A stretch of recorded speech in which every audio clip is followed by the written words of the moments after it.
Welcome to our YouTube channel for daily jobs update. और आज हम इस वीडियो में आप सभी के लिए एक नया गवर्नमेंट जॉब लेकर आ चुके हैं और पूरा डिटेल मेरे दोस्त आपको बताएंगे। यूपी ट्रिपल एससी पीईटी 2025 के notification online form apply process के बारे में। जी हां दोस्तों, उत्तर Pradesh subordinate service selection commission ने यहां पर पीईटी 2025 के लिए नोटिफिकेशन रिलीज कर दिया है। कैसे आप इस एग्जाम में पार्टिसिपेट करने के लिए अपने फॉर्म अप्लाई कर सकते हो बिना कोई मिस्टेक किए हुए, इसकी पूरी जानकारी हम आपको स्टेप बाय स्टेप रजिस्ट्रेशन से लेकर प्रिंट तक इस वीडियो में देंगे। बस आपको इस वीडियो को स्किप के बिना शुरू से लेकर एंड तक देखना है। उसके बाद वीडियो पसंद आए तो इसे लाइक और शेयर कर दें। चैनल पर नए हो तो इसे सब्सक्राइब कर लें। साथ ही साथ आपको फॉर्म अप्लाई करते हुए जो भी प्रॉब्लम फेस हो रही है उन सभी का हल आपको इस वीडियो में मिल जाएगा। कैसे आपको अपनी एजुकेशनल क्वालिफिकेशन की डिटेल देनी है, कैसे आपको अपना फोटो और सिग्नेचर अपलोड करने हैं, बाकी के और डॉक्यूमेंट्स आपको अपलोड करने हैं, पूरी जानकारी आपको इस वीडियो में दी जाएगी। बस आपको एंड तक हमारे साथ इस वीडियो में बने रहना है। तो बिना कोई वक्त गंवाए चलिए शुरू करते हैं। आपको इस वीडियो के डिस्क्रिप्शन बॉक्स में हमारी वेबसाइट आ जाएगा। यहां पर आपको इस एग्जाम के रिगार्डिंग सभी डिटेल्स प्रोवाइड कर दी गई है। Uttar Pradesh subordinate service selection commission UP triple SC ने यहां पर प्री एग्जामिनेशन टेस्ट 2025 पीटी 2025 का नोटिफिकेशन रिलीज कर दिया है। आप 14 मई 2025 से 17 जून 2025 तक अपने फॉर्म अप्लाई कर सकते हो। फॉर्म में करेक्शन करने की लास्ट डेट 24 जून 2025 है। पीटी एग्जाम की डेट जल्दी रिलीज कर दी जाएगी। फॉर्म अप्लाई करने के बाद यहां पर 10वीं पास कैंडिडेट अप्लाई कर सकते हैं। 18 से 40 साल आपकी आयु सीमा रखी गई है। जनरल ओबीसी कैटेगरी के लिए 185 रुपए फीस है। एससी एसटी कैटेगरी के लिए 95, पीएच दिव्यांग कैटेगरी के लिए 25 रुपए मात्र फीस है, जो कि आप ऑनलाइन मोड से जमा करा सकते हो। यहां पर आप ऑनलाइन मोड से अप्लाई कर सकते हो। उसके लिए आपको इस पेज को नीचे स्क्रॉल डाउन करना है, इंपोर्टेंट लिंक सेक्शन में आना है, ऑफिशियल नोटिफिकेशन पीडीएफ लिंक पर क्लिक करके इस एग्जाम के नोटिफिकेशन को ओपन कर लेना है और इसमें से आपको पूरी डिटेल रीड कर लेनी है। यहां पर आपको सभी डिटेल्स प्रोवाइड कर दी गई है, जैसे कि कब से कब तक आप अप्लाई कर सकते हो, कैसे आप अप्लाई कर सकते हो, क्या आपका एलिजिबिलिटी क्राइटेरिया होना चाहिए, पूरी जानकारी आपको इस नोटिफिकेशन में दे दी गई है। आप सभी डिटेल्स यहां से रीड आउट करें, उसके बाद अपने फॉर्म अप्लाई कर लें। फॉर्म अप्लाई करने के लिए भी आपको हमारी वेबसाइट के इसी पेज पर ही अप्लाई ऑनलाइन का लिंक दिया गया है। जैसे ही आप इस लिंक पर क्लिक करेंगे आपके सामने यहां पर उत्तर Pradesh subordinate service selection commission का ये ऑफिशियल पोर्टल ओपन होगा। यहां पर आकर आपको इस पेज को नीचे स्क्रॉल डाउन करना है। यहां पर आपको प्री एलिजिबिलिटी टेस्ट 2025 के सामने क्वालिफिकेशन के ऑप्शन पर क्लिक करके आपको अपनी क्वालिफिकेशन चेकआउट कर लेनी है, जो रिक्वायर्ड क्वालिफिकेशन है इस एग्जाम में पार्टिसिपेट करने के लिए। और उसके बाद आपको यहां पर कैंडिडेट रजिस्ट्रेशन के इस ऑप्शन पर क्लिक कर देना है। नेक्स्ट आपके सामने कुछ इस तरह से इंटरफेस ओपन होगा। अब यहां पर आपसे पूछा गया है, क्या आप लास्ट ईयर की परीक्षा में भी, जी हां दोस्तों, क्या आपने लास्ट ईयर के प्री एग्जामिनेशन टेस्ट में पार्टिसिपेट किया है? अगर किया है तो यहां पर आप यस ऑप्शन सेलेक्ट करें, नहीं किया है तो आप नो ऑप्शन सेलेक्ट करेंगे। और उसके बाद गाइज यहां पर आप प्रोसीड के ऑप्शन पर क्लिक कर दें। गाइज अगर आपने पीटी के लास्ट एग्जाम में पार्टिसिपेट किया था और आपने यस ऑप्शन सेलेक्ट किया है पीछे, तो फिर यहां पर आपको आई एक्सेप्ट अबाउट डिक्लेरेशन के इस चेकबॉक्स को ओके करना है। उसके बाद आपको आई एक्सेप्ट के इस ऑप्शन पर क्लिक कर देना है। नेक्स्ट आपके सामने कुछ इस तरह से इंटरफेस ओपन होगा। गाइस यहां पर अगर आपने लास्ट ईयर के एग्जाम में पार्टिसिपेट किया है तो यहां पर अब आपको अपना लास्ट ईयर का रजिस्ट्रेशन नंबर एंटर करना है और उसके बाद आपको यहां पर प्रोसीड के ऑप्शन पर क्लिक कर देना है। फिर यहां पर आपको आपके लास्ट एग्जाम की डिटेल प्रोवाइड कर दी जाएगी आपके यहां पर रजिस्ट्रेशन नंबर के अकॉर्डिंग। और उसके बाद यहां पर बस अब आपको क्लिक टू अप्लाई के ऑप्शन पर क्लिक कर देना है। और अगर आपने लास्ट एग्जाम में पार्टिसिपेट नहीं किया होगा तो आपको अपनी बेसिक डिटेल्स प्रोवाइड करनी है और उन डिटेल्स को प्रोवाइड करते हुए फिर यहां पर आप आ जाएंगे। यहां पर आने के बाद आपने अगर पहले से रजिस्ट्रेशन किया होगा तो यहां पर आपको कुछ चीजें ऑटोमेटिकली फिल मिल जाएगी, जैसे कि आपका नाम, आपके फादर का नाम, आपकी मदर का नाम। और अगर आपको ये डिटेल फिल नहीं मिली है, आप नए हैं, आपने नई फर्स्ट टाइम आप अप्लाई करने जा रहे हो यूपी पीटी 2025 एग्जाम में, तो फिर यहां पर आपको ये डिटेल्स अपने अकॉर्डिंग एंटर करनी होगी। और उसके बाद यहां पर आपसे पूछा गया है कि क्या आपके पास उत्तर प्रदेश का डोमिसाइल है? अगर है तो आप यस करेंगे, नहीं तो नो ऑप्शन सेलेक्ट करेंगे। फिर यहां पर आपसे पूछा गया है कि क्या आप फ्रीडम फाइटर है उत्तर प्रदेश के? अगर हैं तो आप यस करें, नहीं तो नो ऑप्शन सेलेक्ट करें। ईएक्स आर्मी या फिर ईसीओ या फिर एसएससीओ या फिर सीओ कैंडिडेट है तो आप यस करेंगे, नहीं तो नो ऑप्शन सेलेक्ट करेंगे। हैंडीकैप कैंडिडेट है तो आप यस करेंगे, नहीं तो नो ऑप्शन आप सिलेक्ट कर लेंगे। और फिर यहां पर आपसे पूछा गया कि क्या आप यूपी के स्किल प्लेयर हैं? अगर हैं तो आप यस ऑप्शन सेलेक्ट करेंगे, उसकी डिटेल देंगे, नहीं है तो आप नो ऑप्शन सेलेक्ट करेंगे।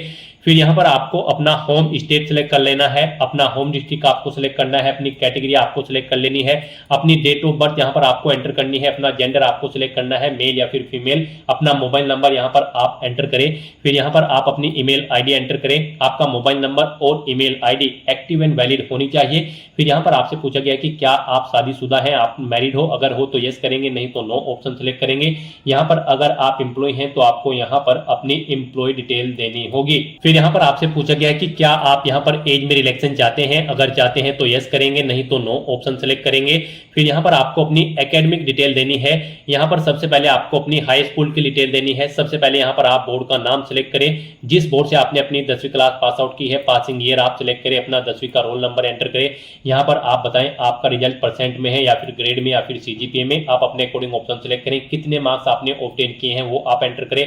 टोटल कितने मार्क्स थे जिसमें से आपने मार्क्स ऑब्टेन किए हैं वो यहाँ पर आप एंटर करें। इनके अकॉर्डिंग आपकी परसेंटेज यहाँ पर आपको कैलकुलेट करके शो कर दी जाएगी।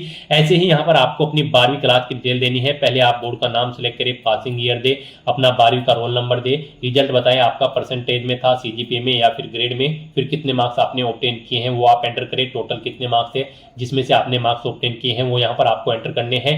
और उसके बाद गाइस यहाँ पर आपको आपकी परसेंटेज इन मार्क्स के अकॉर्डिंग ऑटोमेटिकली कैलकुलेट करके शो कर दी जाएगी। और फिर यहाँ पर आपको अपनी एडिशनल क्वालिफिकेशन की डिटेल देनी है। यहाँ पर अगर आपने कोई एडिशनल क्वालिफिकेशन कर रखी है, जैसे कि कोई ग्रेजुएशन या फिर पोस्ट ग्रेजुएशन की डिग्री, तो यहाँ पर आप उनकी डिटेल प्रोवाइड कर सकते हैं। यहाँ पर अगर आपने ग्रेजुएशन की है तो यहाँ पर आपको यस ऑप्शन सेलेक्ट करना है। क्या आप एक्वायर्ड है तो यहाँ पर आप यस ऑप्शन सेलेक्ट करें।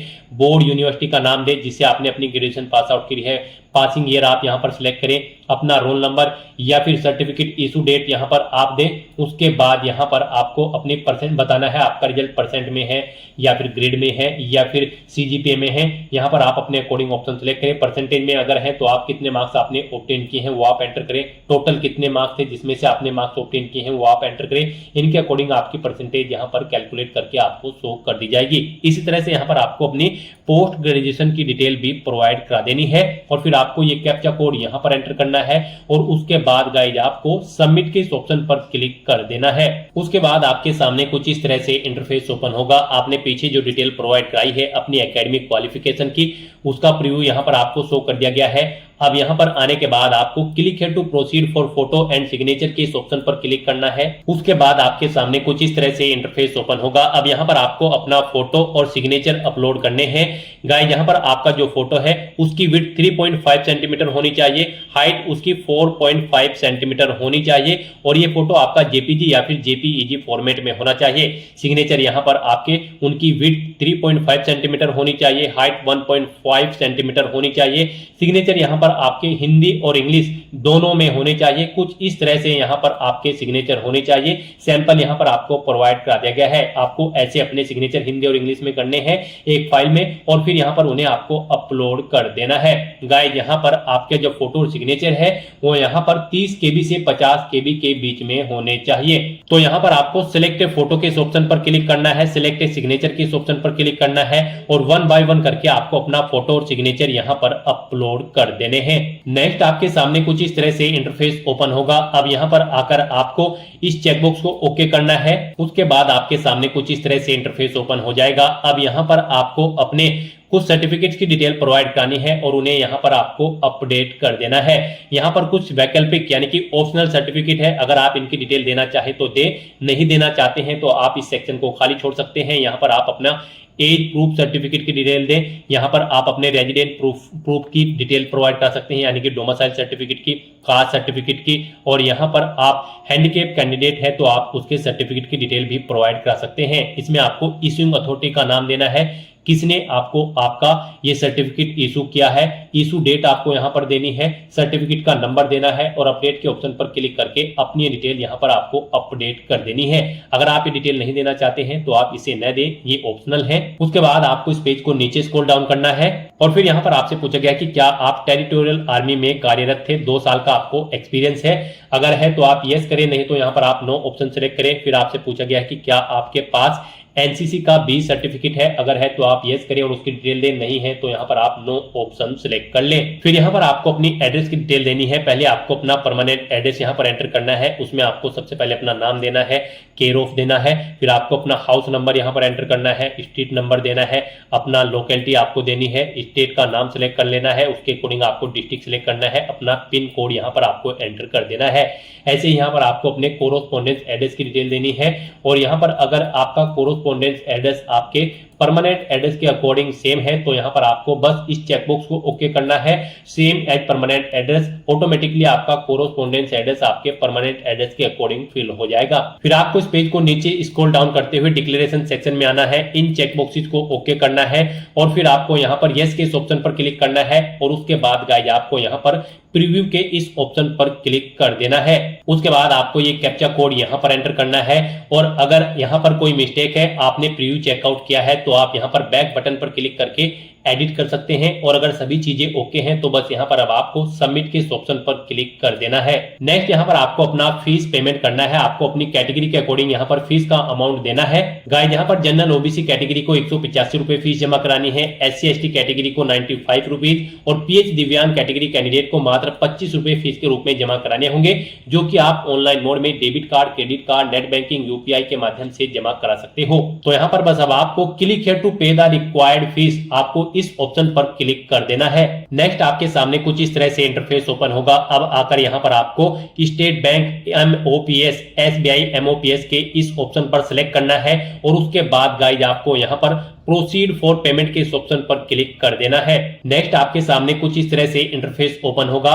यहाँ पर आप debit card, credit card, net banking के माध्यम से अपना फीस पेमेंट कर सकते हो। यहाँ पर UPI का भी ऑप्शन है, आपके लिए UPI ऑप्शन सबसे बेस्ट रहेगा, तो आप यहाँ पर UPI के इस ऑप्शन पर क्लिक करें और अपनी UPI ID या फिर QR कोड को स्कैन करते हुए यहाँ पर आप अपना फीस पेमेंट कर दे। बाकी के ऑप्शन के थ्रू भी यहाँ पर आप अपना फीस पेमेंट कर सकते हो। सक्सेसफुली फीस पेमेंट करने के बाद आपके सामने कुछ इस तरह से इंटरफेस ओपन होगा। गाइस यहाँ पर आने के बाद अब आपको प्रोसीड फॉर फाइनल सबमिशन के इस ऑप्शन पर क्लिक करना है। यहाँ पर अगर आप अपनी पेमेंट रिसीप्ट लेना चाहते हैं तो आप प्रिंट पेमेंट रिसीप्ट के इस ऑप्शन पर क्लिक करके अपनी फीस पेमेंट की एक हार्ड कॉपी रिसीप्ट भी यहाँ से ले सकते हो। तो यहाँ पर बस अब आपको प्रोसीड फॉर फाइनल सबमिशन के इस ऑप्शन पर क्लिक करना है। उसके बाद आपके सामने कुछ इस तरह से इंटरफेस ओपन होगा। यहाँ पर आपका पेमेंट कंफर्म हो चुका है। अब आप यहाँ पर proceed to download and print the application form के इस ऑप्शन पर क्लिक करें। उसके बाद आपके सामने कुछ इस तरह से इंटरफेस ओपन होगा।